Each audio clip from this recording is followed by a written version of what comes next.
tip here. So just looking at a situation where maybe you have a rope hook on a door. This is not an uncommon thing, or any kind of door accessory really for that matter.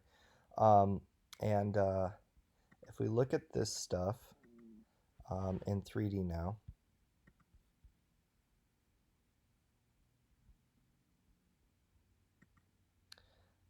you can see that rope hook sits right here. It's actually a separate object. There is this towel bar object in the object tool, and it includes all of these other towel bars, multi-bars, rings, and hooks. I just threw that on there. It's a pretty common one that I use just for generic rope hook.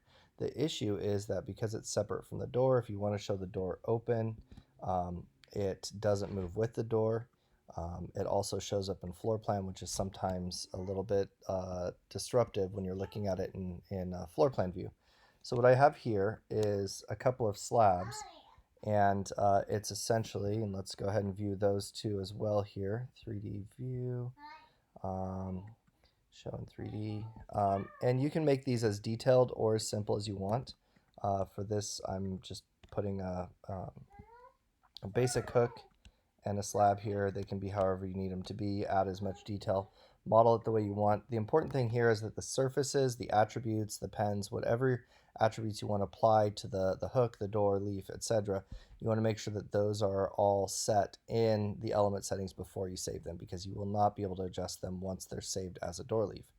From here, we're just going to go into floor plan view. We're going to select those things and go to File, Libraries and Objects, Save Selection As, and you'll notice it says door right here. We want to actually go all the way towards the bottom and say door leaf. We're not saving an entire door, we're just saving a door leaf. And we're going to call this door leaf leaf 1. And I always give it the size because these things scale proportionally. So if this needs to be on a wider door, that rope hook is going to become wider, or narrow on a narrow door. So we don't want it to distort. So leaf 13068 with rope hook. Now we know exactly which door that's going to be applied to. You're going to notice here saying that this is now going to be available in the settings dialog for all relevant objects. We'll go ahead and say OK there. Now when we go to the settings of this door, instead of saying flush, we're going to scroll all the way down to the bottom, say custom door leaf. And you can see all of the available custom door leaves here. We're going to apply that door leaf.